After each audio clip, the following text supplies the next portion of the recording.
Welcome to Crappens. Don't wait a week for a new video. Join our Patreon at the Crappens On Demand level for instant recap access. Link in description. Enjoy the show. Hello and welcome to Watch What Crappens, a podcast about all that crap on Bravo that we just love to talk about. I'm Ben Mandelker. Joining me today on a reunion sofa is Mr. Ronnie Karam. Hi, Ronnie. How are you? Well, hello, Ben. How are you? I am doing great, thank you. We're here today to talk some Summer House reunion, which thankfully was only 2 episodes long. The reunion is over, and I really loved that it was 2 episodes. I thought it was a really strong two episode set. Did not waste too much time with the uninteresting people. Just took care of what needed to be taken care of, and now we can all move on with our lives. Yeah, it was nice, right? Wasn't it like old school Bravo? Remember when there were only 2, and then there were 3? Yeah. And then they tried that shit where they were going to do 4 because of that really good Atlanta season. Wasn't it Atlanta where they were like, we're going to have 4 reunions now? And the audience said, no, you're not. And then they went back to 3. Yes. Wow. Good times, guys. Good times. Yeah, exactly. So speaking of good times, we're going to San Diego on Friday. We have a show in San Diego. We're recapping the season premiere of Real Housewives of Orange County Friday night in San Diego. Go to watchwhatcrappens.com to get your tickets. And then next week, we are going to St. Paul, Minnesota. We're going to Chicago, and we're going to Columbus, Ohio. We're doing 3 shows in a row, back to back to back. It's be crazy Midwest tour. And then the week after that, we go to Boston, and then we wrap things up in Foxwoods. And by the way, thanks to CT Insider for a really cool profile they did on us that came out today. So thanks so much. Thanks so much, Leanne Griffin, the writer. So Leanne? Yeah. Rascal? Yeah. A little rascal writer. Anyway, so we're really excited for all those shows, and then we're done. We're done for the year. So please come see us. WatchWhatCrappens.com to get your tickets, and also don't forget, go to Patreon.com/WatchWhatCrappens, and if you support on the Crappens on Demand level, you get access to our videos a week before they go live on YouTube. So check that out there. You also get access to our weekly bonus episode, as well as actually everyone gets access to the Discord server now. So that's great. Discord is wonderful. So everyone should play around in there too. So that's all the good stuff. How you doing today, okay, Ronnie? Well, welcome back to this reunion for Summer Housin'. Really, next time they should consider getting a pull-out sofa for Paige's side of the room, because Jesus Christ. I mean, are they even there? All they do is roll their eyes, fume. Paige just fumes. Smoke comes out of her nose, and then they're all like leaning on the couch. They're like, no one's just like sitting up. They're just all like leaning. Like, do you guys need fucking pillows to like? They need those pillows with the arms on them, you know, that they used to have back in the 90s, or you just like the husbands put it in your bed. Yeah, husband pillows. Yeah. Keep them upright somehow. My God, strap them in over there. Jesus Christ. Fucking they didn't know what to do without like having cell phones to text on, or like little laptops to watch Love Island or Minions on. So they were all kind of like flopping around on each other, holding each other up for support, you know? This is the longest in the season that those 3 have been out of bed at one time. I can't even believe they got them to do the reunion. That's why it was only 2. They were going to do 3 reunions, but that side of the couch all fell asleep on each other. Yeah, they were definitely struggling. So anyway, speaking of which though, but the episode opens with Paige right in the middle of a fight with Lindsay. I totally forgotten because I wasn't paying attention in the previous sleeves, and I just pressed play right as it started, and it's literally Paige going, "Girl, I don't even speak to you." I was like, whoa, oh my goodness, I forgot. I've got to rewind and see what they're fighting about. So yeah, it was basically like, you know, were you surprised with Lindsay's reactions and with everybody's reactions to being a couple, Lindsay? And Lindsay was saying, no, because it's a couple, you're the target. And then the fight with Paige, Paige saying, I don't even, basically Lindsay saying, you don't even say anything to my face, you say everything behind my back. It's the weakest form of fighting. And Paige being like, girl, I don't even speak about you, okay? And she goes, no, you speak about me behind my back, and it's the most pathetic fighting I've ever seen. You're nuts. You're literally nuts, and not even the cool, like, delicious kind you get from SponCon. You're just like crazy, gross nuts you find in a gutter. And Carl's like, oh, nuts? Really nice, Paige. Really nice. You're going to call somebody nuts? Like, that's crazy. Like, you're shaming somebody's nuttyhood? Like, that is really low, Paige. That is really low. People are allergic to nuts. Okay, That's like Paige. that's like so crazy that you'd shame people by saying they're nuts. That's absolutely crazy. Let me emphasize that again. That's crazy. And she's like, yeah, and you're nuts too. I was like, what's next? They're real humdingers? Like, come on. Especially because we're covering Jersey's reunion at the same time, but they're like, fuck you, whore. Fuck you, dying your sleep, you goddamn whore. Fucking starter. I wish I had a match. I'd start you on fire with some gasoline. Then we come to this, and they're like, you're like literally nuts? Whoa. You're nuts. Whoa, I can't. That's just like below the belt right there. So, I've got 3 below the belt. Speaking of, no pun intended. Okay. And Lindsay's like, I'd rather be nuts than boring. Is Paige wearing that flower on her neck to keep her from falling asleep? Because it's like, oh my God, I'm falling. Oh my God, I can't fight with it. Ow! Jesus Christ, I just hurt myself on my cactus. Okay, I'm back. I'm back. What are Yeah. we talking about? Still Lindsay? And then there's like a pregnant pause, and then all of a sudden you just hear Paige say really quietly, "Bitch." So Amanda, did we ever learn why Amanda has no voice this reunion? Because she's like, "Hi Andy, can I talk?" So Andy's like, "Amanda, did you ever have a problem with Lindsay and Carl dating?" And she's like, I never had an issue with them dating. I want all the best for them, and then they're gonna figure out their own journey, whether it works or not." And Andy's like, Yeah, right. "Okay, that was Okay. kind of boring. All right, it's gonna be a two-parter." Thanks for more of your fakery, Amanda. You're adding a ton. So then Andy's like, all right, let's move in. Just kidding, Danielle. Don't be triggered. I meant let's move on. So you guys have solidified a wedding venue. Let's tell everyone but Danielle when and where. Okay, Danielle, cover your ears and your eyes. Okay. This is It's in addictive. Mexico. This is It's really actually in addictive. Mexico. It looks great, by the way. It's a great venue. It's a great place. And he says, "November?" And Carl's like, "Yeah, destination wedding." And as you can tell by by it being in November, like if Bravo wants to do some sort of spin-off like Fall Casita, like we're down for it. I'm looking for this post I saw about Danielle saying that she hadn't been. She kind of, once Carl and Lindsay started dating, that Danielle was the one who pulled back from the relationship, but she called Lindsay before the summer house to make sure they were still on good terms. I just thought that was interesting. Has nothing to do with this particular scene. I just remembered it and knew I'd forget it if I didn't look it up. So then I looked at my phone, tried to look it up, and I still couldn't find it. Oh, no. There. Congratulations. You're welcome. I just wasted 2 of your minutes. Okay. So yeah, I was in Mexico. Ooh. So I hope today would be a chance that we got rid of some deep-rooted anger. And by the way, in case Loverboy doesn't work out, I'm still selling dental equipment. So if you have a deep-rooted canal issue, I could totally take care of it. Give me a call. But I was hoping that today could be like a root canal for our relationship. But you know what? We're going to have to see about those invites, Andy. Those evites. All right? We're going to have to see about the email addresses we put on that evite list. Yeah, it's be like a really exclusive event, like only like people who support us. Yeah, so all I'm saying is like Robert from the Kia dealership, yes, he gets an invitation. Robert from Danielle's former relationship, he's a maybe. Danielle, probably not. Sorry. Probably not. Yeah. You know, we're looking to see if Evite has a filter that we can filter out people that don't support our relationship. So we're going to see about those Evites. Yeah, I love when people use their wedding invitations as a threat to everybody else. Like, I know. Exclusive. I've said it a million exclusive times, invitation. but you're asking me to spend like $1,000 on you. A gift, a flight, a hotel room, and then days of my time. Go fuck yourself, acting like you're doing me a favor to go to your white pants wedding. Yeah, Off. exactly. Well, over the past 6 summers, we watched Kyle and Carl build an unbreakable bond, but the summer work conflicts and personal strains had us wondering if this house share could be their last. Okay, guys, who's ready for some man tears? The vibe is he's on the verge of quitting. That's the vibe I'm getting. And then Carl being like, oh, I'm not valued. And then Kyle saying, yeah, Lindsay is in his ear saying he's invaluable. And then Kyle yelling, careful, you're a master manipulator, Lindsay. Good luck to my best friend because you are a psycho. So then Andy's like, wow, I can't believe I'm about to ask this question to Kyle and Carl.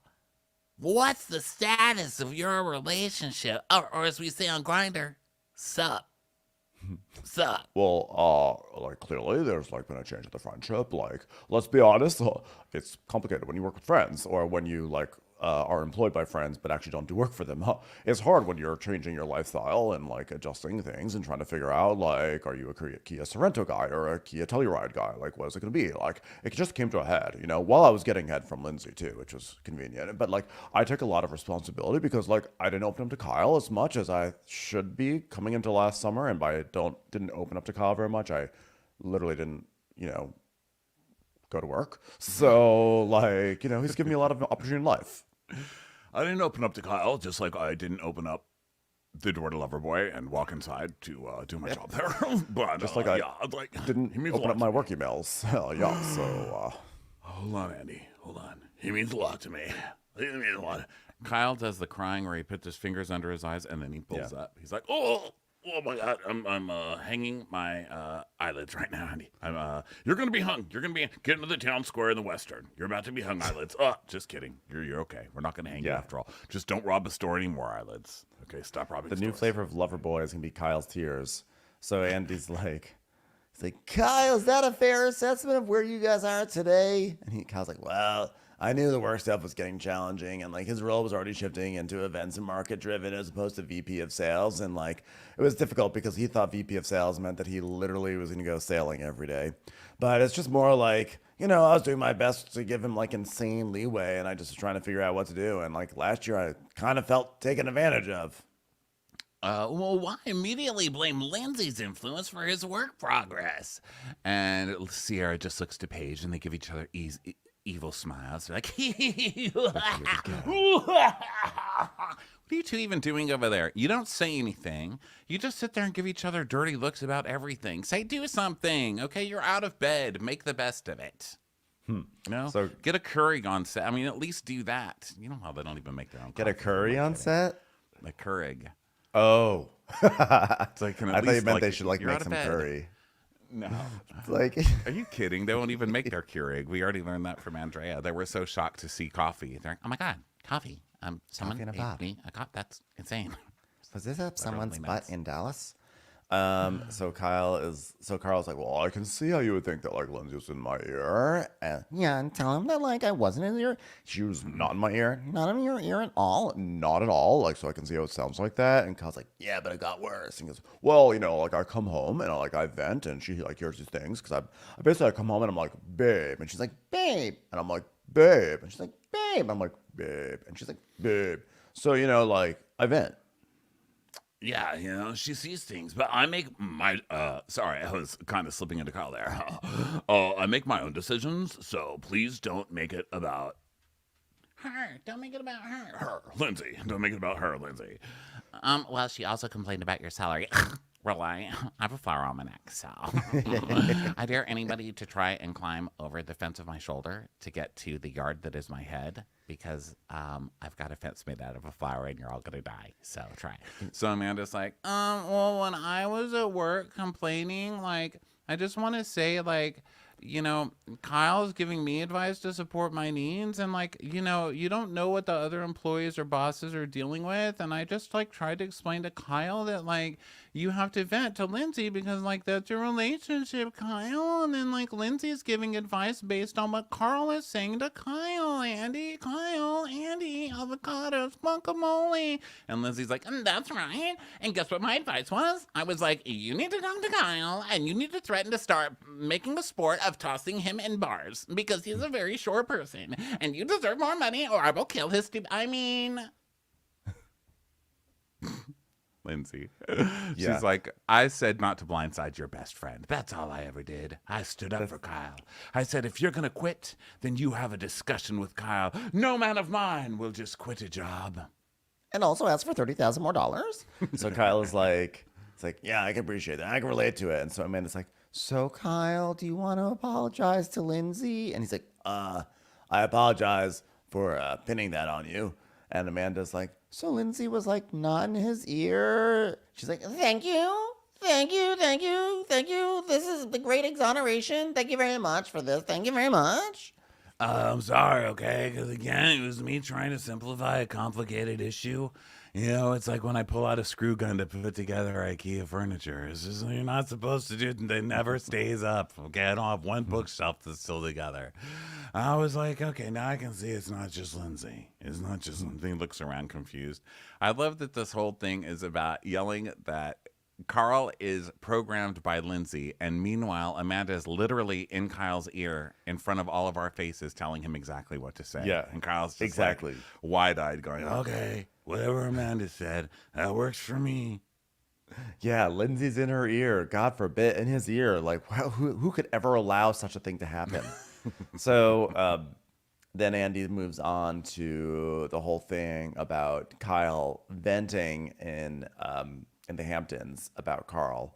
And Andy's like, what was it like when you heard Kyle air all your dirty laundry when you couldn't defend yourself? And Carl's like, well, I didn't really have a lot of words, and then I showed up coked up and I forgot my laptop. And like, and I'm out of my mouth. I wish I had the opportunity to say that, but I'm incredibly ashamed and embarrassed. And he goes on, and now it gets like actually quite serious because he starts talking about addiction, and he starts to cry, and he starts talking about like he was just, he was uncomfortable with his addiction being brought up so publicly in that way. And then he relates to how, like, he ultimately winds up talking about how, in season 1, he was really drunk and wasted. Every time he did an interview, he was drunk. And he talked about his brother's addiction issues on camera without his brother's consent. And then his brother tuned in to watch and, like, just heard him airing it all out. And it caused a big rift where they actually stopped talking, and they never, ever talked again because of that. And so I was like, oh, my God. I was like, that was way heavier than I was expecting. Sad. Yeah, That I was actually so started crying in sad. that part because that was really bad. Where Carl's like, yeah, my brother was so excited to watch TV and see me on TV. And then what does he see? Me railing into his drug addiction. And then, then he died. It's like, that was so Yeah. sad. So, and they're all, by the way, they're all crying. They're all crying. And at one point, Lindsay takes a tissue and she hands it to Andy to give to Amanda. And then Andy gives it to Kyle to give to Amanda. And Kyle just starts taking it, wiping his own eyes. And they're like, Kyle, you have a wife, in case you forgot. So Kyle apologizes. He's like, I've never been more ashamed. I mean, you don't really need a reminder about how fucked up you were. I mean, my God, I remember you just trying to remember how to write things down because you didn't have your computer. I remember trying to snort things out of your Bic pen that day. It was really rough. You don't need to be reminded. I think the funny thing about that from Kyle is that Kyle is fucked up literally every second of this show. And I know his big thing is like, but I'm not fucked up at work. But your job is traveling around the country getting fucked up with fans in bars. So you kind of are drunk all the time at work. And I just think it's weird that nobody calls Kyle out on his utter hypocrisy. Like, it's like you're only allowed to talk about someone's alcoholism, I guess, once they make an issue out of it and say it. It's like once I say I have a drug addiction, we can all talk about it. But until then, it's completely off limits. And I think that's where Kyle was really out of bounds. Like, you're the one who really looks like you have a problem here, and you're ripping into somebody on national TV who's actually trying to help himself. So I know you apologized, but here I just wanted to bring you an order of shame. So here's some shame for you. Enjoy that. Here's some shame skins with some bacon bits, some cheese on top. Okay, enjoy those. Here's the new shame edition of Loverboy for 2023. So Oh no, sorry. So he was everyone's just like sad. It's just sad and it's serious. So then they go to break, and everyone just scatters from the sofas. Everyone's like, this is too serious. We got to go. I want to go to any place other than the sofa right now. Yeah, and so basically he asks, like, how did it feel watching Danielle defend you so hard? Because, watching this season, it is hard to remember that Danielle and Lindsay and Carl were getting along fine until, like, Lindsay didn't even know really anything was going on until towards the end of the season with this. So she stood up for him, and Carl's like, oh, that was amazing. And like, I even had to text her and be like, Danielle, like, I appreciate that, Danielle. Hey, Danielle, do you remember getting that text? And Lindsay's like, me too. I texted her too. And Danielle's like, yeah. And then I texted back, I would do it in a heartbeat. And Carl's like, I was just venting. I mean, that's And so then let's see. Let's move past all this because it's really sad. So they go on break, and Kyle asks for more AC, And Andy's like, wow, look at this. Paige clocked in. Am I right? I mean, Paige doesn't speak much, but when she does, whoa, it's impactful. Paige, are you awake? Yeah, actually, can I get a Band-Aid for my neck? It's bleeding because I started nodding off. I'm going to need some medical attention over here. That would be great. I unfortunately have attracted several bees to my neck, and it's proving to be a slight problem for me. So if anyone has an EpiPen, that would be great. Hold on. I'm about to gag from allergies.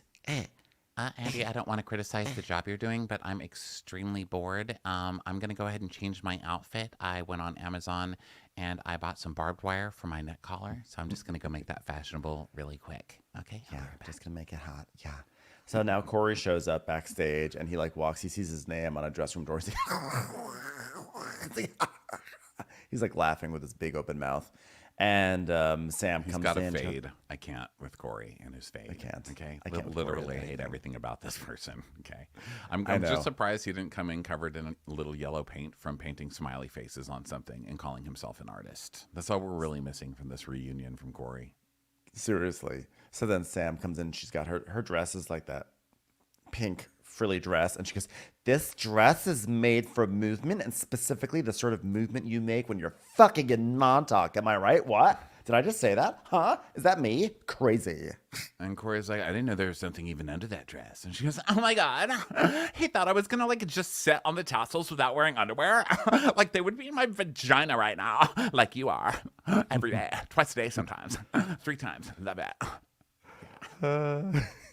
And then Chris comes in and like bro hugs Corey, and he's like, oh my God, it's so up and down. It'll be like really happy and it'll be really sad. It'll be really happy. It's like crazy, man. That's Chris. Like, shut up, Chris. We all know how reunions go.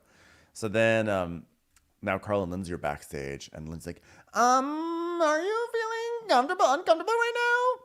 And he's like, well, I would love to go back to the Hamptons this summer and have like a fun summer before we get married, because like, how do we have a wedding special if we're not on the show? So we sort of have to like save our jobs a little bit. So yeah, let's just like move past this shit and just like pretend we like people, okay? And she's like, I'm going to ignore the barking because it's immature and it's ridiculous and it doesn't even matter. And what matters the most are the relationships I've had for years. You, me, Kyle, Amanda, Danielle. I was like, you hate all those people and they hate Yes. you too. I mean, unfortunately, you're correct that you are the only cast that kind of like does anything on this show, as this reunion proves. I mean, Paige did a little stuff from the side, you know, a little rolling of the eyes and stuff. But they hate you now, and it's all pretty out in the open. So, Yeah. good luck. And it also just goes to show how few people she's become friends with over 7 years. Luke, I think, is the only addition. So Amanda is then being like, when are we ever going to be able to move on, Kyle? As like a group with all this stuff with Lindsay, when can we move on? And Kyle's like, well, my strategy over the years has just been to like fall on the sword, being the gentleman that I am, just falling on a sword and forgive and forget. I'm like, oh, yes, Oh, Kyle. yeah. Yeah, What a martyr. Kyle the martyr. And I was like, your strategy's not working, Kyle. And she's like rolling her eyes, leaning on her side of the couch. Maya, don't bother. What are you even doing here? You've done nothing, okay? Go back to bed. So then Kyle falling on the sword, and he's like, it's just like, it's going to be before you know it, you're going to be married, so just get it off your chest now, or whatever. So now they get back to the set, and Corey has brought, of course, a bottle of booze on set. So one of the one of the producers is like, what are you trying to get me in trouble? You better give me that bottle, mister. And they're like, it's hilarious. Corey owns a gym, but he also likes to drink on the set. Hey, Corey's like, hey, anybody here an actual natural born woman? Anyone want to talk about that? Fucking transphobe piece of shit, this guy. I can't even believe everybody's just going to ignore Corey's bullshit. Yeah, everyone's on ignoring the it. show. Just, Like, everyone's how just is- like, oh my God, Corey's so fun. I hope he's a regular next year. Like, how are people, like, I'm surprised this has not become like a thing. Like, there's literal transphobic memes out there that Corey has just liked. Corey doesn't care. There's a reason that he's dating someone who's got Tammy Lauren vibes. Whatever her name is. Is that her name? Tommy? Tommy Lauren meets Amy Adams. Only physically. Amy Adams is not Amy Adams transphobe playing or anything. Tommy Lauren. Amy Adams playing the Tommy Lauren story. It's just an anti-hero I was really desperate to get inside of. So like he's desperate to get inside of me. Sorry, I just fell into character there. Sorry, I just fell into character. It was so good, though. It was so good because I felt it. So Andy's like, welcome back to Summer House Reunion. This summer, we watched Sam work through her roster until her dream guy walked through the door, which never happened. So here's Corey. So, by the way, I was very upset that Andy did not ask Sam, what was it? Was it sort of weird that the guy that you were sort of going to be hooking up with then moved on from you to Madonna? Like, I feel like that was a very pressing question for me. I don't know. just for me. I don't really care. Is that weird? I think it's because it's like a personal trainer. Like, Well, I think it would have just been I interesting don't think to I see was if as Sam knew who invested Madonna in was. Jerez, even though I not- remember his name. No, what? No, Jerez was the guy that Chris brought. The other guy, the trainer guy, was, I don't even know his name, but he looked actually sort of like Chris, which is what's weird. Anyway, I'm just sharing with you my experience of watching the show, which is that I would have liked a question about that Madonna situation because I thought that was very funny. So I mean, I wouldn't be against it. Sorry, I don't mean to be mean about. No, your I didn't feel like you were suggestion for the against it. show. What I realized was that the questions I want asked at a reunion are maybe not universally desired amongst other people who watch the show, and that's okay. I don't know, but it's Pride Month, and I feel like I should have been more excited about your question about who Madonna's fucking, because that's what we're supposed to care about. It's Pride Month. Yeah. You know? I think I'm actually a little surprised that Sam did not bring that up as a way to elevate her status in this group. Me too. Yeah, I was surprised too. So Andy asked Corey, he's like, no one from Cares says, Corey, you were worried about doing long distance with Jess. So why can you do long distance with Sam, but you can't do long distance from Jess? Well, Sam is a regular on a show. Jess wasn't, first of all. He can use Sam a little bit better than he can use Jess. But Corey's answer is, because I actually like Sam. You know what? Don't make me Sucked take out up with for Jess. Jess. Don't make me take up for Jess. That was such an obnoxious response. Like, if you don't like Jess, then you were the one who was having sex with her and making out with her for 2 weeks on our televisions. And now you're going to act like you never liked her. Okay, then don't waste all of our times, please. Thank you. Especially hers. Even though she's crazy. Oh, nuts. So then Andy's like, Corey, it was strange watching the show back and seeing that Sierra was also interested in you. Would that have changed you moving in on Sam? Like, how is Corey going to answer that question? Like, oh, yeah, if I'd realized that, I totally would have boned Sierra. Sorry, Sam. What's he supposed to say to that? Yeah, I'm not really sure. So he's like, well, Sierra and I have a very flirty relationship. I didn't like read into it like she was flirting more. That like it's flattering that like someone wants to make out with me, I guess. But it wouldn't have changed anything. I mean, look at Sam. I mean, God damn it, could she be on Fox News? God damn it.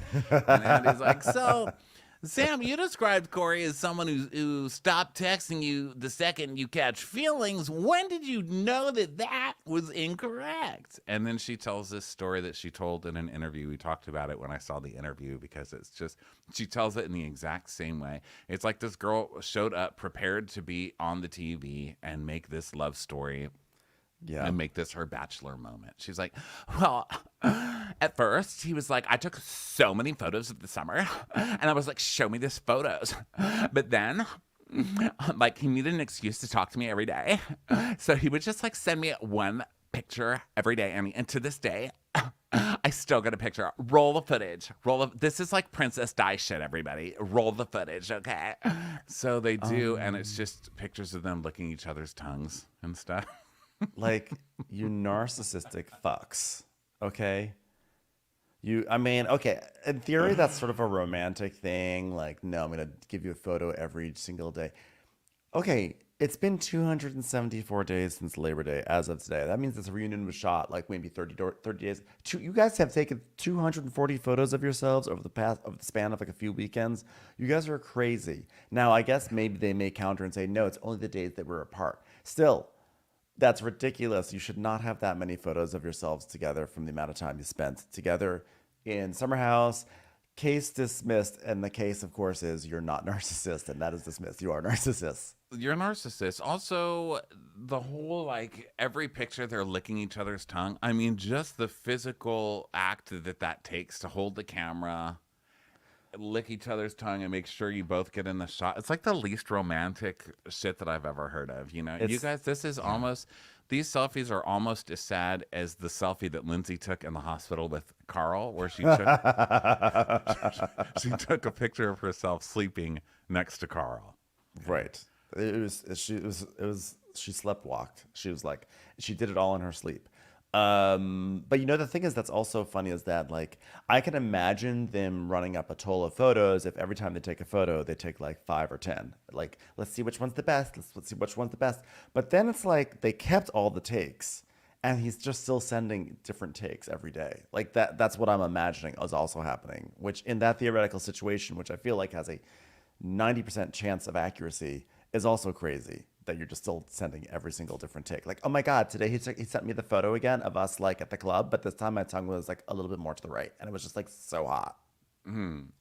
So moving on, Paige and Craig have been going strong since last summer, but when he brought up next steps, she went into tears. So Craig wanted 6 months.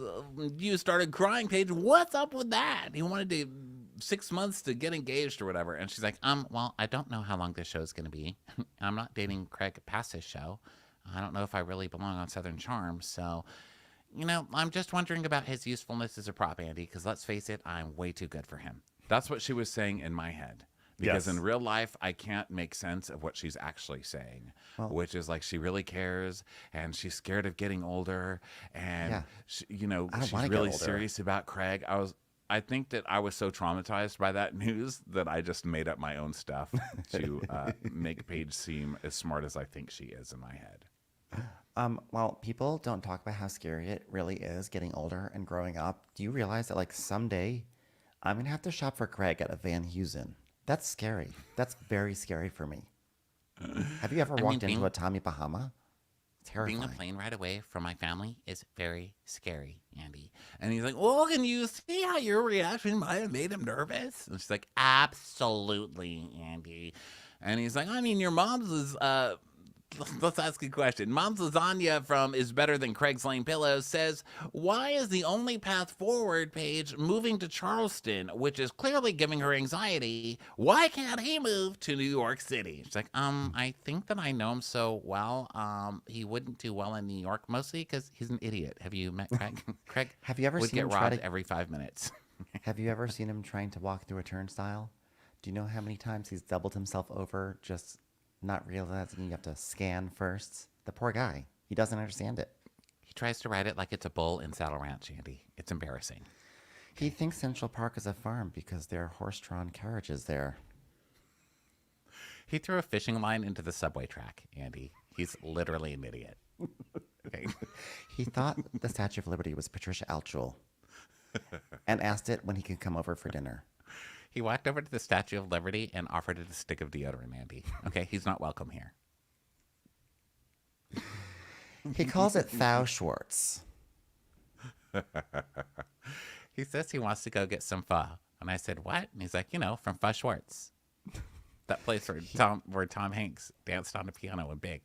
He said he couldn't make his way to the Today Show studios because he was looking for a pile of 30 rocks.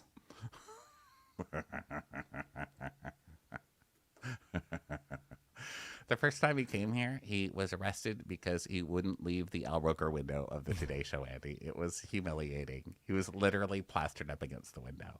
He thinks George Washington actually built the bridge. All right. So we go to Paige, just basically like, love him, but let's face it, Craig's not built for New York. And so Andy's like, well, something's got to give. A romantic movie with old people that have way more chemistry than you and that weathered Tammy Lauren loving cokehead could ever dream of having. Wow. All right, well, I said my piece. Anybody else? Paige is like, was that a question, Andy? Because it shocked me so much I literally cut my cheek on my flower. And he's like, okay. Well, as Paige should be, I'm moving on. Okay. Last summer, we watched Maya and Oliver's meet cute, but this summer, something seemed off. Paige turns immediately miserable again because it's not about her. Paige just went from her romantic her rom-com starring Paige. She's like, oh my God, Craig in the city. Andy, look at me smiling. And then he's like, and Maya. And she's like, Well, Maya and Oliver had a meet boring, and then they had a break up boring. Let's find out what happened, okay? So, what happened with Oliver? When did it change? And Maya's like, well, you know, when you know, you know. So I knew. Okay, great. So this is why you're really not really taking off this season, huh? Not very interesting answers. Okay, so yeah, all right, great. So you find out he's cheating, and then what went down? You went crazy. You went to his apartment. You tried to burn it down. You sent him angry texts. You screamed at him, "Tell me all the goss." She's like, well, yeah. I did to him what I did with the rest of America, Andy. I withheld my cookies. She tells us, as of late, I found out there were 11 women, Andy. He's like, wow, that's one short of a Last Supper, am I right? 11 women. Wow, good for him. Wow, that is the craziest thing you've ever revealed on this show. Thanks for being here. We're going to move on and not have any follow-up questions about this crazy situation. Okay. I was like, wait, what? Paige makes a joke. She's like, I don't want to say brothel, but that's a brothel. Am I right, Lindsay? And then here's what I got wrong. Here's one of the things I got wrong last week when I was like, what? I don't remember. Well, I didn't get it wrong because I said I didn't remember, which I didn't. But it was, when were they shaming Lindsay about the miscarriage? Okay, and readers, I don't write. Listeners told me, they corrected me, that it was when Lindsay got her miscarriage and Paige was saying this place is like a brothel with men in and out of here. And Andy said something, or somebody said something like, why is it okay for everybody else and not Lindsay? And she said, because they didn't just have a miscarriage. I was like, ugh. So here she is bringing up this brothel thing again. Like, it's hilarious, right? And then Maya's like, yeah, Lindsay, we're going to take a brothel away from you and give it to Oliver. And Lindsay's like, yeah, Paige, take it back. It's not me, it's Oliver. Oh my God, look, we're all girlfriends now. Look. And they're like, we're not talking to you, Lindsay. Quiet, speak to the flower. So then Andy's like, okay, well, even though Maya just said something crazy, Sierra, did she ever tell you what was going on? And Sierra's like, yeah. And then he's like, okay, and Danielle, are you still friends with Oliver? I'm going to ask everyone questions about this Oliver situation except for Maya. Danielle? And she's like, no. And I cursed the day he was born. Okay, still over dramatic about every single thing. Got it. So they ask about, she's asked about her love life, and she's like, I'm dating Sierra. And they're like, yeah, we're both single, so we're like fully committed to each other. And God, this is really boring. Like, I can't, they turn to Maya and Sierra and Chris and Sam and Corey, and the show just like, it deflates. This is the most it's like the day salacious after thing. Christmas when Frosty the Snowman, you know, those big Air Frosty the Snowman from Home Depot are just deflated all over lawns and bushes, you know, just like a sheet of Frosty. How did they turn Oliver secretly sleeping with 11 different women over the course of a year while dating Maya? How did they turn that into a boring segment? That's impossible, but they did it. I know. It's actually the juiciest thing to happen on the show all season, but It is. no one. But it just gets like, whatever.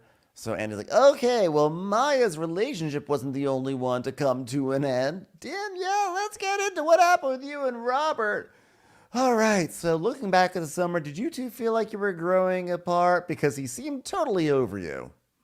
She's like, no, actually, like, it felt like it was a totally normal relationship, Andy. I mean, I just wanted to spend more time with him.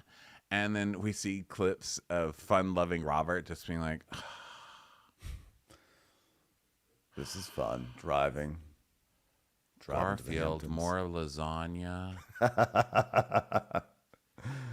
I saw normal. So then, so Danielle was like, well, you know, I was unhappy and I wanted to work on this. But Robert's response was, no, I don't want to work on this. I want to go to Aspen and not work on this. I was like, that means that things were not good. That means it was bad. So Andy's like, Lindsay, you were best friends with Danielle during the almost 2-year plus relationship with Robert. Were you surprised when you heard that they had broken up? And she was like, yes and no. I was surprised because, like, I thought they would always work through any conflict they might have, but I wasn't surprised in the very end because she was dating a chef. And Andy's like, All right, and I will not go ask Maya what it's like to date a chef, even though she dated a chef right here from Bravo, Kwame. That's how boring you are today, Maya. Literally the only thing Maya likes bringing up on this show. The only thing she doesn't want to hide from the cameras is that she dated Kwame.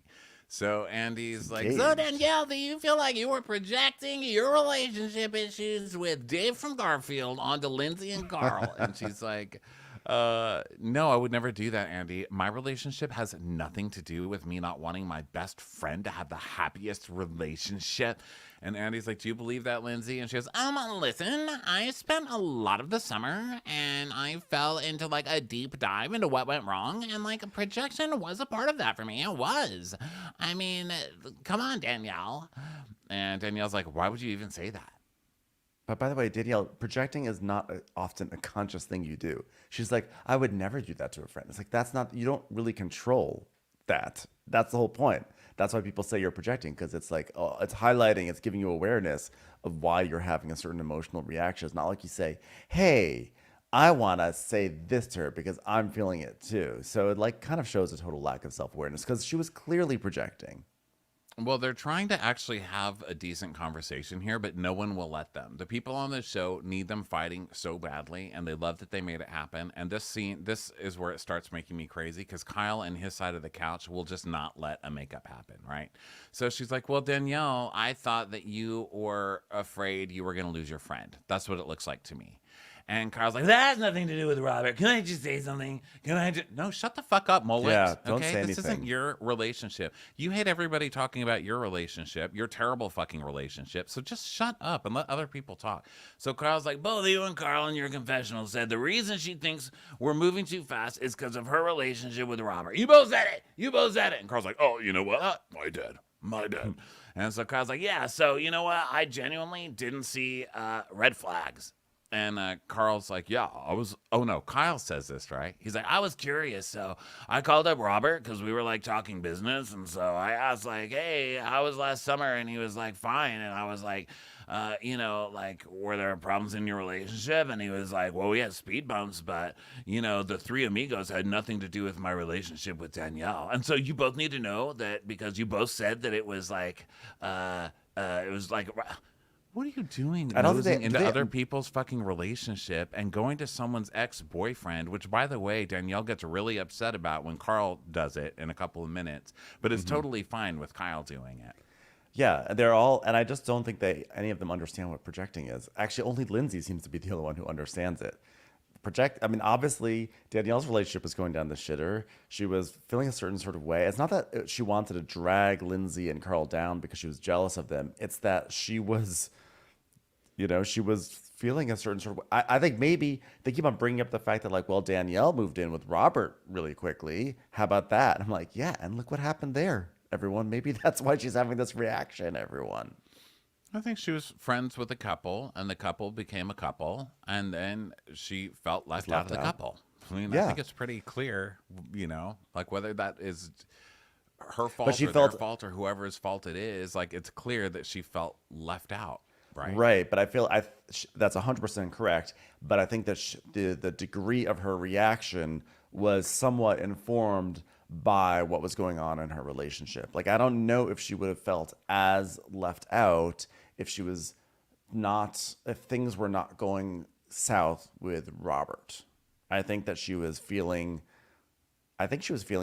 sort of a lack of love from two different areas, from both sides there. Like, well, I'm not a priority in Robert's life. And now all of a sudden I'm not a priority in Lindsay's life. And probably her frustrations of not being a priority in Robert's life were then probably amplified and going towards Lindsay. So I think it's all of the above. Well, Kyle just thinks he made this huge point. But like, you both need to know that because like you both said in confessionals and you were wrong because I talked to... By the way, the business I have with Robert never really explained. Okay. Yeah. Like, did the chef get the lover boy into the... Whatever. So Lindsay's like, yeah, well, Carl met up with him too. And they're like, oh, now Danielle's mad. She's like, how dare someone speak to my ex?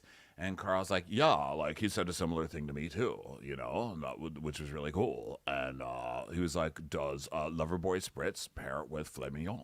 And that was the next question. He's like, I didn't pair with Danielle, but will Loverboy tea pair with ceviche? Okay, what a nut. Because sorry, I can't believe I called someone a nut. That's terribly offensive. So Danielle's really annoyed, and Carl's like, yeah, he wanted to reach out and talk about the end of the summer because he felt bad about being a fucking dick to me at that party. Yeah. And I felt bad too when I walked out into the trash alley and had a temper tantrum about it. So I care about Robert, and I'm sorry to hear it didn't work out. And he's like, did you reach out to Danielle after they broke up? He goes, oh, I did not reach out to Danielle. No, that's my final answer. Danielle's like, yeah, oh, but you were happy to have a conversation with my ex-boyfriend. And Carl's like, well, he reached out to me like last week, and I got together with him because he was like, hey, if you meet up with me, there's a free pair of white jeans in it for you. And I was like, oh, cool, I'll do it. So then Andy's like, so Well, no, did you? this is why the fuck shouldn't he reach out? You were the one who said you guys are, this friendship is done. We are done. We are through. I hope you're happy. And went to everybody at the engagement party shit talking them, and then stormed out and said you were done and this was all over. Why the fuck would they call you? I don't call people who break up with me over them breaking up with other people. You broke up with me first. You don't get my call. Sorry. Yeah, in this case, Robert reached out to Carl. I don't think it wasn't that Carl reached out to Robert, although probably would have been nice for them to send a text, be like, sorry to hear about you and Robert. I don't know. But they were also, when they broke up, when that breakup happened, they were also still really angry. I mean, I do think that Danielle's behavior at that engagement party was unforgivable. I think that like she really made an ass of herself, and she did ruin a moment for these two people. Even if everything about the engagement felt superficial and felt made for TV and felt like it was advancing, Carl and Lindsay as like America's sweetheart, that image they're trying to cultivate, and even if Danielle perceived it as a slight, she made an ass of herself, and she did ruin it for them. And at the end of the day, it still is their engagement, and it still is their engagement party, and she did stain that forever for them. So I can understand why they'd be mad. I'm actually kind of with you. Stained this forever. They stained. You have stained this forever. As opposed to everything this reality show has also stained. The show that features the most white pants out of any other show on Bravo. Talk about stains. Can't talk about stains. Sponsored So by Lindsay's Tide like- Stack. Okay, this Tide Stain Stack. All right. And Lindsay has a really good answer too, because Andy asked if Lindsay reached out to Danielle after they broke up, and she goes, "Well, it wasn't confirmed, to be honest. And like then you were in like Aspen, and so I figured you might be possibly working out. So I just wasn't really sure. And do you just want to roll the footage of my engagement party again, and you can get your answer from that, because that would be a lot easier." And Danielle goes, nor did you care. Why the fuck would she care? Why the fuck would she? You basically both ended the season like you're dead to me. So Andy's like, well, did the other housemates reach out? And Danielle goes, every single one. And Andy goes, except Lindsay and Carl. You called her an evil, heartless monster and said your relationship was over. I don't get why everybody is trying to rewrite history here. And Carl's like, well, Well, it was a tough spot, like, sorry to reach out, but, I didn't reach out. So, I mean, I don't know what to tell you, except I didn't do it. and Lindsay's like, yeah, and like you could have said, like, Lindsay, I need you. I get bothered that you think I was going through something as the reason why I wanted you to be in the friendship with me. Like, oh, I have to be going through something. Like, I had realized over the summer that our friendship was incredibly one-sided. Well, congratulations, Danielle. Welcome to 6 years ago for the rest of us. I know, and Paige like makes a gasp smile face. She's like, great, that was wonderful. That was amazing. That's my favorite song. Sing it again. Oh my God, I'm going to text it again. everyone. Oh, shit, I don't have my phone. God, I hate this reunion. Paige is like the soccer mom of fucking with other people's relationships. She's like, oh my God, I trained her so well. You go. You're doing gonna hand great, out- honey. Tell her, honey. Paige is So, going to hand out orange slices afterwards.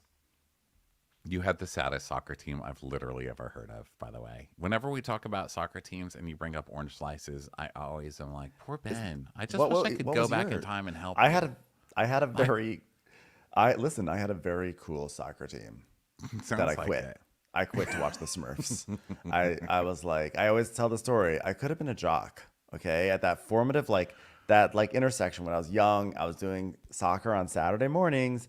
If I had stuck with it, I could have been a jock, but instead I quit it so I could watch the Smurfs. And furthermore, one of my soccer teammates was Nick Grammatica, son of Lou Graham, lead singer of Foreigner.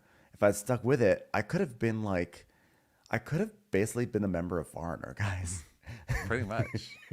I could have been in with the Ronsons because all those Ronson kids, Mark Ronson, all them, their dad was in Foreigner too. Like I could have been doing songs with Bruno Mars. Do you see how like the sliding doors moment was affected by this amazing soccer team that I failed to take advantage of? Yep, the sliding doors closed, and Craig's jacket got caught, and he was dragged down the entire subway platform and slammed into a wall like a cartoon character, which is why he can never move to New York. So, Yeah, he still keeps buying big things of TNT, exploding himself as he runs off of cliffs. so then Andy, and after break, they get a little break, and Paige comes back like with gauze all over her, like the side of her face from falling asleep like 10 times during this reunion and bleeding. She's going to be like Freddy Krueger by the end of this, just scar tissue. So Andy's like, all right, let's get into the biggest relationship shocker of the season, the Tres Amigos. Shannon comes on stage. She's like, well, let me tell you something. I never did anything to either one of those bitches. I just got to be me. Shannon lightly broke the internet the other day when she posted a photo of her and David at the Quiet Woman. She goes, well, you never know who you'll run into at the Quiet Woman. I'm like, actually, you know exactly who you're going to run into because it's the same people who go there every single week. But like, still kind of shocking to see such a happy photo of the two of them. One of the most disturbing places ever, and of course an emotionally abusive husband is going to go to the Quiet Woman. The restaurant is filled with paintings of women with no mouths. It's like the freakiest Lifetime movie shit I've ever seen in my life, that restaurant, okay? It's disturbing. Stop going there. Yeah, overpriced food, too, I just want to say. Good fish and chips, though. Okay, so let's see. The Three Amigos, Tres Amigos or whatever. So when did it start to change? And Danielle's like, well, I think it's because I said that you guys were moving too fast to Paige. And then Danielle's like, yeah, I think they wanted to expedite being together, which is great. But as a friend, sometimes you're like, let's figure out a career. Let's figure out our finances. Let's make sure your sobriety is at the forefront. And Andy's Let's like, figure out some healthy this... boundaries, by the way, Danielle. You don't have to figure out any of that shit. Sorry. Yeah, that's to move in together. Well, I just feel like, okay, I just think that like Danielle takes on way too much responsibility as a best friend. I think she really thinks that she has to be way more involved in all these things.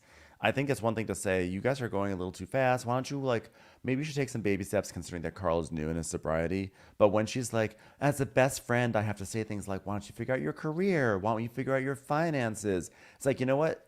You say that stuff once, and if they say they don't care, then you just drop it and you move on as best friends. Well, we get to what the real problem is, which wasn't any of that, I don't think. So basically, he's like, well, why don't you just, those are reasonable, so why don't you guys just talk them out? And Lindsay's like, well, it's clear now because she's saying it, but I didn't know that over the summer. And she didn't know that because Danielle wasn't telling her that. She was telling other people that, right? So Danielle says, yeah, because all you heard is me being critical of your relationship, and I was already discarded from the jump. And honestly, Lindsay, like that was the real problem here. Was it that I said you were moving too fast, or was it that I got that, or you got that information from Paige, who you don't like and who you know doesn't like you? Well, yeah, that is the problem. You went to Paige, you gave Paige ammo. The second that Paige had ammo, and Lindsay was being nice to her at some party, Paige used it against Lindsay to be a dick and cause problems in your relationship. And they show the clip of it, and no one cares still. Like, what the hell? Yeah. I mean, that being said, I do think that Danielle takes on too much as a best friend. Like, I think she feels a way too large of a sense of obligation of like of organizing shit for people. But I do think that, and yes, okay, fine. She shouldn't have vented to Paige. Fine, she shouldn't have vented to Paige. But like, I also don't think that Lindsay should have thrown out this entire relationship just because she vented to Paige once. You know, in case anyone feels like we're litigating this argument for like, but it wasn't the millionth once. time. It wasn't to Paige once. It was literally to everybody. And then after Paige used it and they started talking about it, Danielle continued to go to everybody and talk about it and talk about it and talk about it. You're going to people who hate your best friend, which is definitely showing, like, and we've talked about this a million times, but because it's a reunion, we have to talk about it again. I think that by going to your best friend's enemies and girls you know don't have her best interests at heart and talking shit about her to become better friends with them is shit behavior, and I wouldn't be friends with you either. Like, that's not a best friend. Your best friend wouldn't do that to you. So you're dead to me. You're dead to I actually me don't feel like as a friend.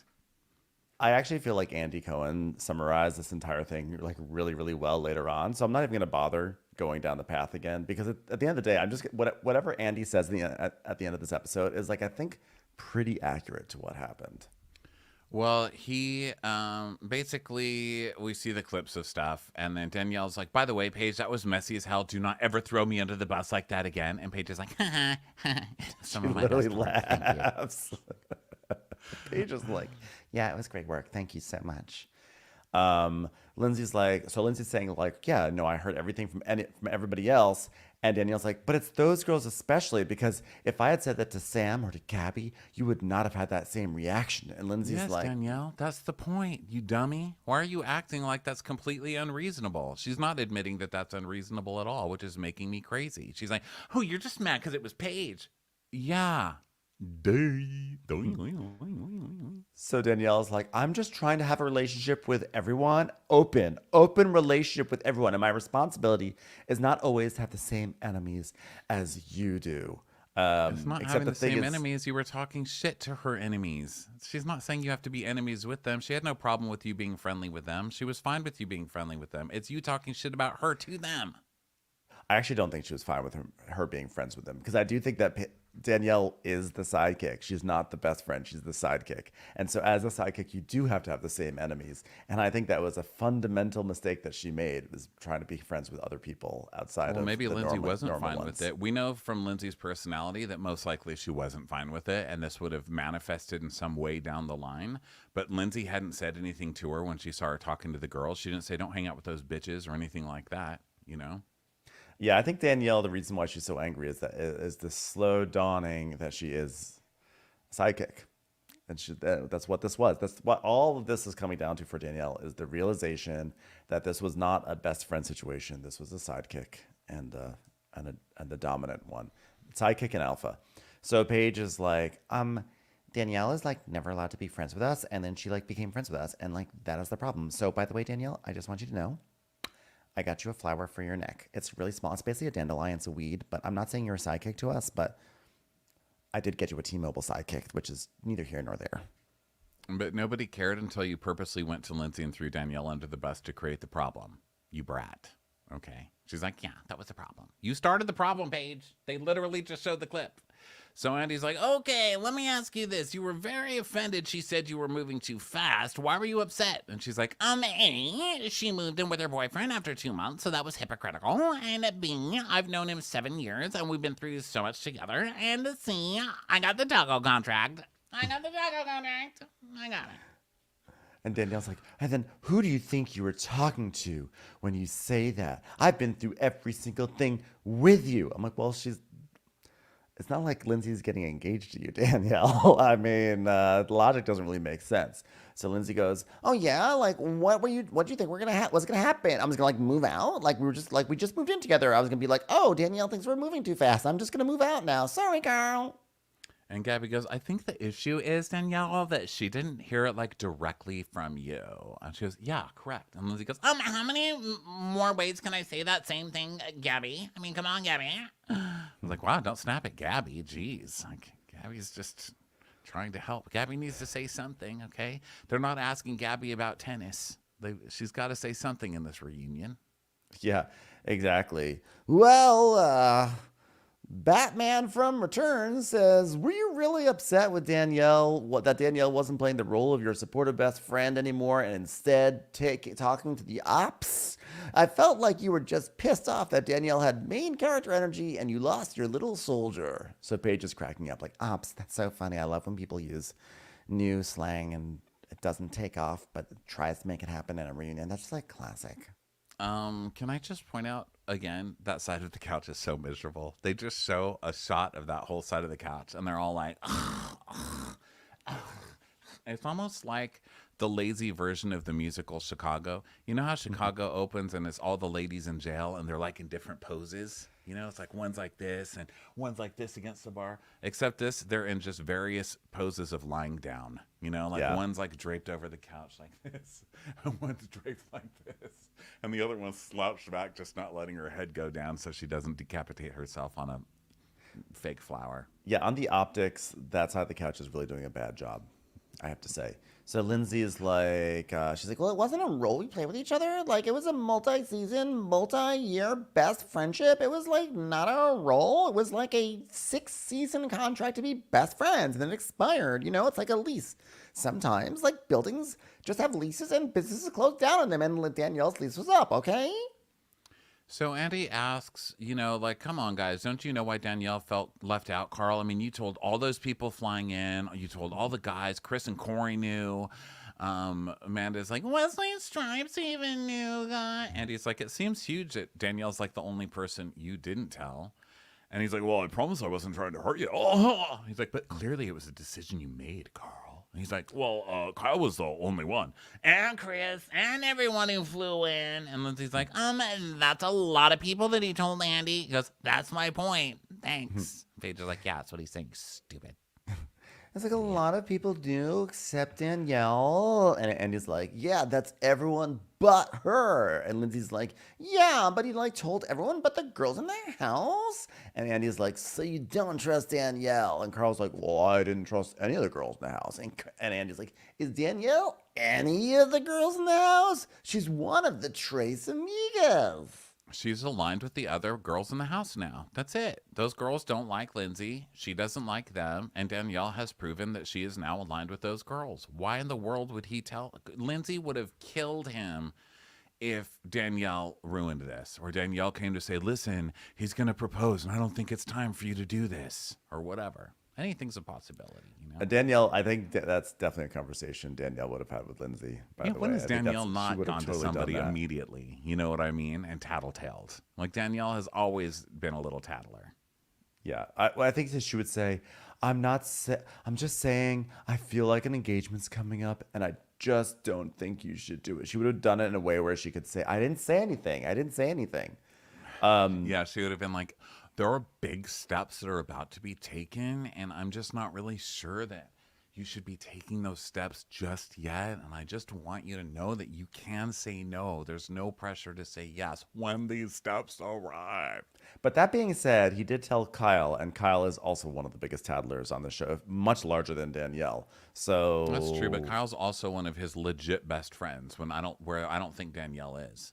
Like all the shit that Kyle has done to him, Kyle has still, and Carl said this when he was crying earlier about it. Like, Kyle did have to put up with him when he was an addict and doing all this stuff. And Kyle still did give him a job and like work through it with him. And he was like actually a really good friend to Carl. So, I mean, as much as I disagree with a lot of that stuff, I could see how he wouldn't say anything. Listen, Danielle needs to watch more Survivor because this is what always happens when the group makes a vote, decides to blindside someone. There's always someone who's like, you could have told me. Why didn't you guys tell me? I would have voted along with you guys. And they're like, well, we just didn't think that you'd be able to keep it. Hi there. Do I have to sign for that?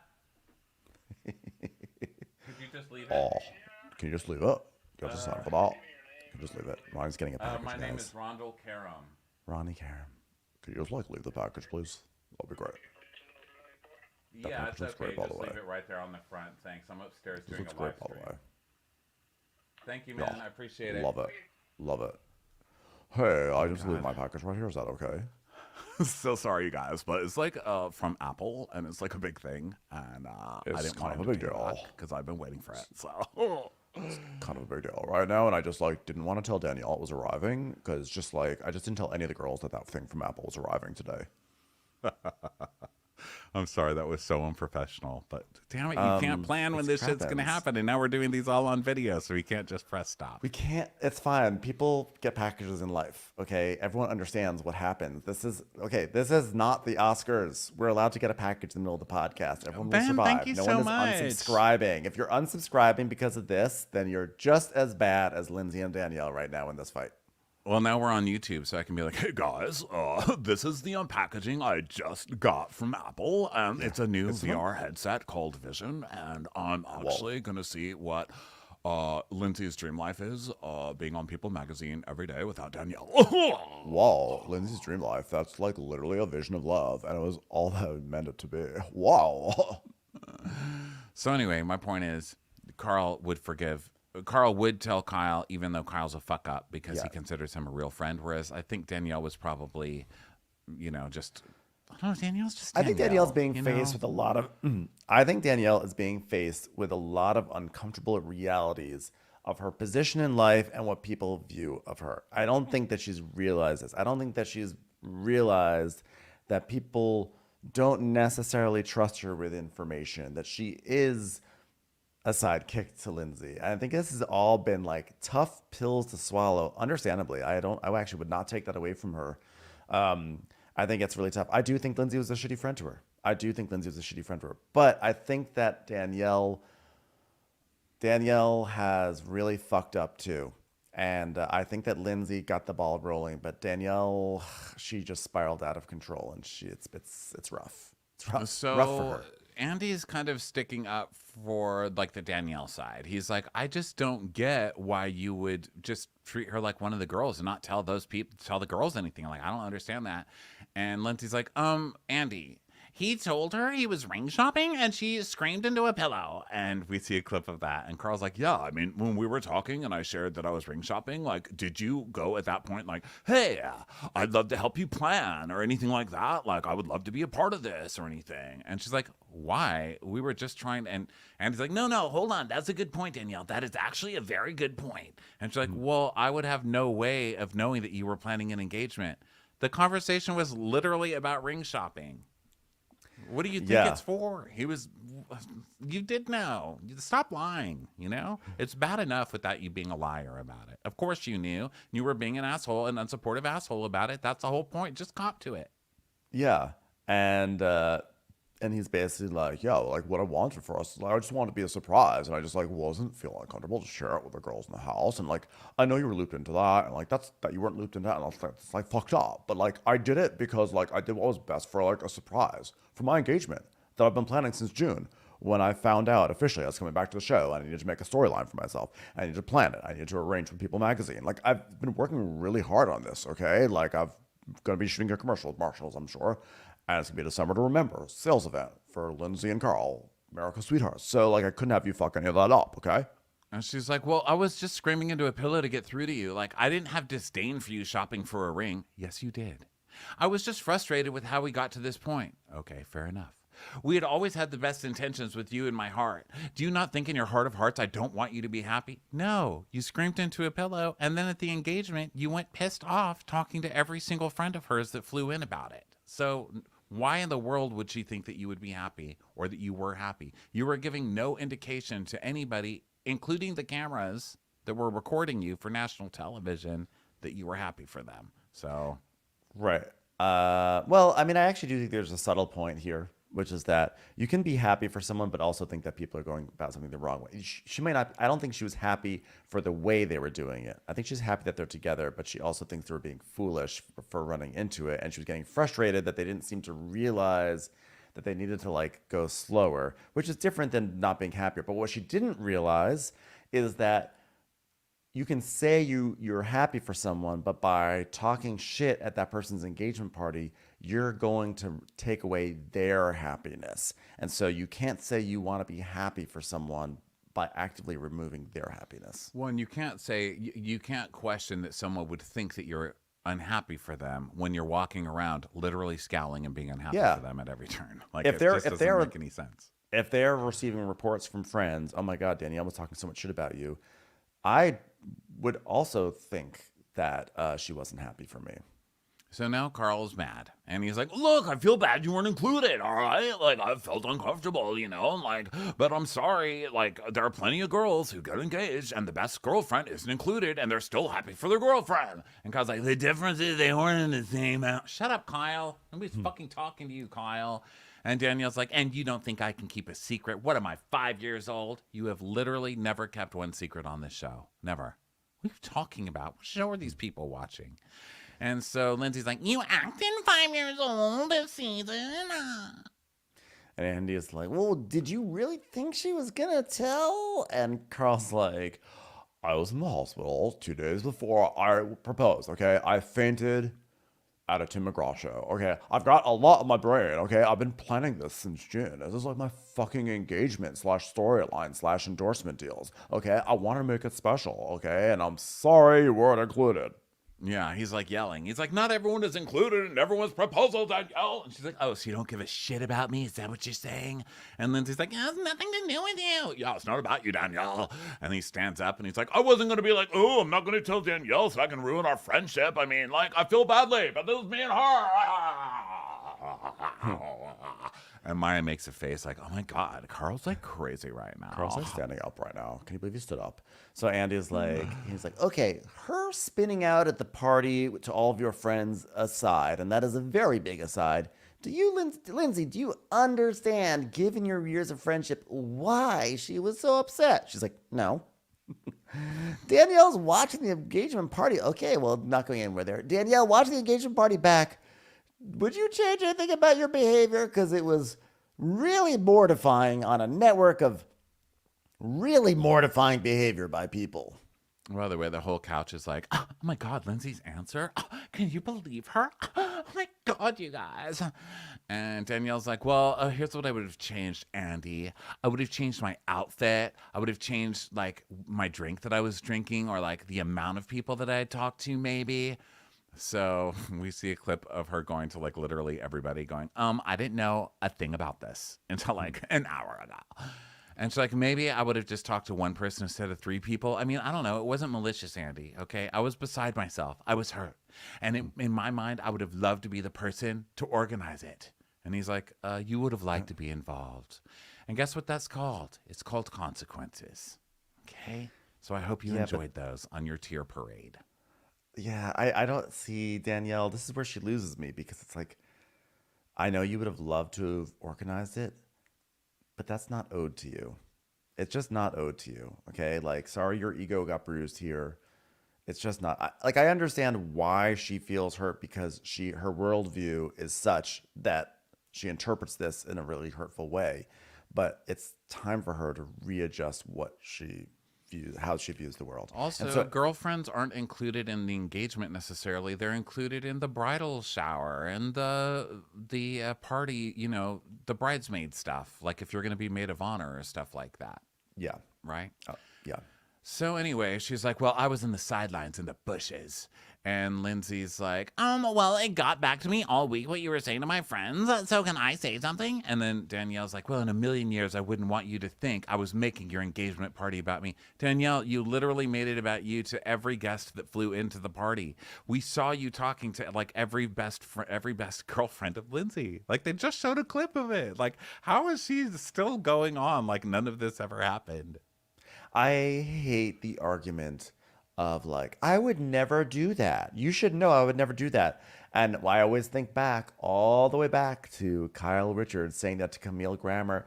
Camille, I would never say that about you. You should know I would never say that about you. Like that, that's not a good argument. I feel like Danielle has legs to stand on in this separation from Lindsay, and she's choosing not to stand on those legs. She's just like flopping around in a puddle somewhere. So Lindsay's like, but it's what happened. So, I mean, you can say you wouldn't do it, but like you did do it. And she goes, yeah, well, if that's what you feel. And she goes, no, it's not what I feel, Danielle. It's what happened. Like it's on camera. And Danielle's like, well, I'm super apologetic for that then because I wanted you to have a happy engagement. You know, you know I would want you to be happy. Like, I mean, would I want to blow fireworks that I would have sourced myself? Absolutely. She's trying to make a joke here. So it's like, okay, I accept your apology. So I think she's being serious. I don't think she's. She's saying she still would have liked to have participated in the organization, but she's trying to be like a little lighthearted by saying it. So Andy's like, well, can you understand as her best friend why her feelings are hurt? And Lindsay's like, yes, because she's deluded and I feel bad for that. And of course I can understand, but I also want to be part of like my best friend's momentous milestones occasions. And he goes, period. And she's like, sure. So like, sure. It's okay. Take a period. So he's like, all right, let me ask you, watching back that final conversation, we see a clip of that. Danielle being a drama queen and trying to have this big confrontation, and Lindsay just being icy as hell, you know, and being calm, like, whatever. And like, you're dead to me kind of attitude. Well, Amanda is like guffawing on a bench on the side. Okay. So then we cut back. And Andy's like, do you regret anything, Danielle? And Danielle's like, no. And he asks Lindsay the same. And she's like, no, I don't think Danielle and I regret anything in those moments that we have. And when she says that, Amanda and Paige are like, oh my God. They give each other shocked faces like, can you believe Lindsay doesn't regret a thing? Well, it's okay for Danielle to say she's a monster and break up with her, but it's not okay for Lindsay to stay calm and walk away. That side of the couch needs to just nap time. Just take it.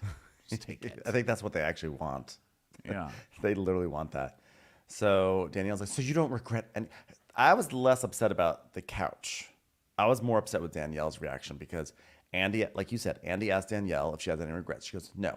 And Lindsay, do you have any regrets? No. And then Danielle's like, so you don't regret anything you said in that moment? I'm like, Danielle, you just said you don't regret anything either. Why are you getting all crazy right now? And Lindsay's like, no, Danielle, that's how I felt in that moment. And she said, well, you said in my face that we'd never been friends, which no, she didn't. That wasn't what she said. And then Kyle goes, listen, that last conversation, like you were the coldest, emotionless person I have ever seen. I'm like, so is it because she's a woman? She's like not allowed to be cold and emotionless. She's not allowed to be stoic in that moment because she's a woman. I know he wasn't saying that, but to me that was a big subtext there. I didn't. For me, it was just like huge hypocrisy. I mean, what this guy did all season was fucking horrible. Not just to Carl, but to Lindsay too. Screaming at Lindsay and going on that whole thing about she's such an asshole. That whole thing that he did that night where he was wasted and had a fit and blamed everything in his and Carl's relationship on Lindsay and called her a fucking bitch and all this other stuff. And then to be like, you are the coldest, most emotionless person I've ever seen. Fuck you. You don't get to say that. Like you don't have the legs this season to be throwing stones. Yeah, I think Lindsay's actually allowed to be cold and emotionless. I mean, it was cold and emotional, but like, don't why be does throwing she... DuckTales in a mullet house, you little fuck. Okay, sit down and shut up. Like Danielle just destroyed her engagement party, and she just spent a week hearing from friends about all the shit that Danielle was saying. She's over it. She's already processed it, so she's not upset. Whereas Danielle has got this pent up emotion and hasn't been able to confront Lindsay. Lindsay's just like, fuck her. I'm over it. I think that she was fine to react the way she did. I thought it was cold and it was hilarious. So Kyle's like, all she said was that you're rushing things. And Lindsay's like, well, how can you possibly bridge a gap when you have no intention to see my perspective? I'd had enough. And Kyle's like, but what had she done to you that was so bad? Danielle makes this face. I was like, Danielle, you need to like save those faces for when something bad has really been said. Because this whole episode, I haven't even mentioned it, but Danielle, everything that they say on that side of the couch, Danielle goes, all she said was, you need to see my perspective too. Danielle's like, Home Alone, you know? So Lindsay's basically like, did you see my engagement? And she's like, by the time the conversation had come, and I was also like hurt by things that I heard that she had said about me and like Carl and our relationships the entire summer. Like that when I'm hurt, I just like shut down after like so many things. And Carl's like, yeah, but her point is that you discarded the relationship. And she's like, yeah, by that point, yes. It's like, it was cold, like so hard to watch as friends of you guys who often blame you for anything that goes wrong in the house. And Lindsay's like, but she had no regrets for making our entire relationship about her. And then Carl and Andy both yell at her, she apologized. And Carl's covering his face. And Danielle's jaw's on the floor again, like, and so Andy's yelling. He's like, she said her feelings were hurt. She apologized for hurting your feelings. My corns. No, she apologized for talking to too many people. And Andy's like, no, and then she apologized for her behavior. And Sierra's like, well, perhaps you didn't hear her because you weren't trying to hear her. And Lindsay's like, well, perhaps I didn't hear her because I'm still hurt. And she's like, this is your best friend, Lindsay. And she goes, oh, God, like you care, Sierra. Why would you fucking care? And she's like, honestly, I don't give a fuck about you, but I care about Danielle. And Lindsay says, well, at least you're admitting it. And Sierra goes, well, at least someone will, because you won't, bitch. What does that Gabby even goes, mean? my God. They're ridiculous. Although I do appreciate Sierra attempting something in 2 hours. That was, you know, Good job there. So then we go into, we're still here. Andy gets sick of talking about it, and then he starts yelling and like starts crying, but he keeps bringing up the same thing over and over again. He's like, so do you think Danielle has bad intentions for you and Carl? And Lindsay says no. Do you think she supports your relationship? I don't know. And he's like, but after all she said, and then Danielle and Amanda do their, Carl's like, oh, I think she supports us based on what I'm hearing. Babe, I didn't tell you to say that. Oh, sorry. Everyone take that back. Strike that from the record, please. Sorry. So Lindsay's like, I'm still trying to figure out what the deep-rooted issue is. And Gabby's like, I think you're trying to separate how she feels with you guys and how she feels with you separately. And Andy's like, well, the issues that she felt about the two of you are what led to you two completely not communicating and going off to the corners and hearing things from other people, and it became a huge game of telephone, and people you don't like were involved, which clouded your head, Lindsay, and made it seem a lot more conspiratorial than she meant it to be. She is saying she wasn't trying to go behind your back or gather your enemies. She had genuine concerns about your relationship, which you heard tonight. This is not as dire or crazy as it seems to be from where I'm sitting. it's like, Jesus Christ. But I think Shut he's right, up. though. I think he's right. I think that's a good summation of it. That was a full-on monologue from Andy. Since when do you need to explain things to dodo birds? We don't need them to really understand what they're doing. What are you trying to cancel the show? Just cancel it then, okay? We don't want people to understand what they're doing wrong. Then they stop doing them. And then what are we left with? Sam talking about fucking Corey 20 times, you know? Let him stay wrong. So Andy's like, he's like, well, then he excluded her from the engagement, which blew her mind. Oh, sorry. I thought you and did hurt the her whole thing. feelings. No. It was like a break. It was like a pause in the monologue. It really was. It's like it blew her mind and hurt her feelings in a way that she didn't even expect, and caused her to spiral out of your engagement and somewhat ruin it for you in a way that she never intended, for which she has apologized tonight. So it has snowballed through things that are way beyond two women who have actually loved each other and cared each other for a long time. And the reason y'all are fighting so hard, I think, is because you care about each other and have cared for so long. Is everything I've said correct? They're like, sure, yeah. Yeah, I was like, I'm bored. That's too much. That's too much from Andy. You're the umpire. You know what? No, not the umpire. You're the referee, okay? No one wants a monologue from the referee. Like, what's the referee's name? Nobody even really knows, okay? You're the most famous referee there is, but I don't need a monologue from you. FF. So then Danielle's like, but I want to reiterate that, like, my issue hasn't been with you guys as a couple. I mean, which isn't true. That's just not true. But I want your happiness, and I just want our friendship to go back to, like, or at least start something new to figure us out, because that's been missing, guys. And she cries, and Lindsay's just kind of watching her. And she's like, I mean, come on, Lindsay. You can't say you don't miss me. And Lindsay's like, well, no one really picked up my dry cleaning like you did.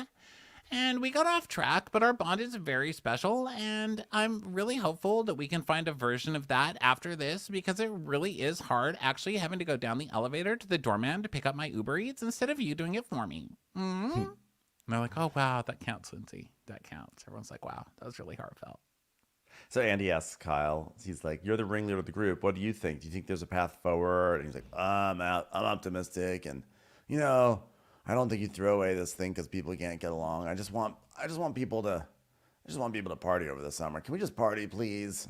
And so you're the like, one okay. starting. You're the one starting this shit. What are you talking about? You started half the fights this season. So now it's time to do shots, and they bring out shots, and Andy's like, we got shots for everyone.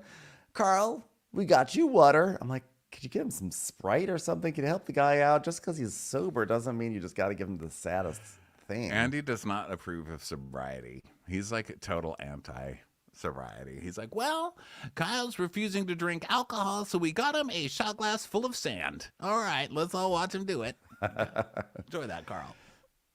So Kyle gives a toast. He's like, through thick and thin, this group figures it out and always finds a good way to have a good time. And let's just send it together. And if you can't figure it out, well, you probably won't be invited back to the house. Okay, bye. And that's it. That brings us to the end of this season of Summer Housing. Well, there was an optimistic note at the end. Later that night. And Carl texts really? Andy. Yeah. He goes, Carl texts Andy. And he's like, Hey, Andy, here's a photo of everyone at the table, and just want to share a life update. Got Lindsay and Danielle at dinner. Yeah, we'll keep helping things along. What a day. Thank you again for your guidance and support. I appreciate all you do. And it was basically just like a picture of like Lindsay and Danielle, but they weren't sitting next to each other. I forget who was in between them, but they were at a table at dinner. So I guess they were talking at dinner. So Oh, there you go. There might be hope for this old show after all, guys. yeah, guys, that friendship Well- that actually no one ever cared about, but for some reason we all took sides on, might have hope in the future. Yeah. Well, everybody, hope you've enjoyed being triggered with us all season long. It's been a great one. Yeah. And in case I haven't triggered anyone today, I just want to end by saying I'm still Team Paige. Oh, yes, I snuck that one in, everyone. All right, well, come yell at us in the comments for your last chance this season on this show. But no, seriously, thank you everybody for being with us during this show. It's really, I feel like we come to the end of seasons and sometimes we're just like, okay, that's over. What's next? But this is the end of our 7th season of Summer House. This is like a big deal for us and our friendship. I feel and that way. Our friendship with you, audience. So thank you so much for being with us. We love you guys. Thanks for the new people on YouTube, the old people on the podcast apps, wherever you are. Thank you for letting us live this life that we live. We couldn't live it, obviously, without your support. So thank you for being here with us. And we'll see you next time, guys. We forgive you, and we hope that you forgive us.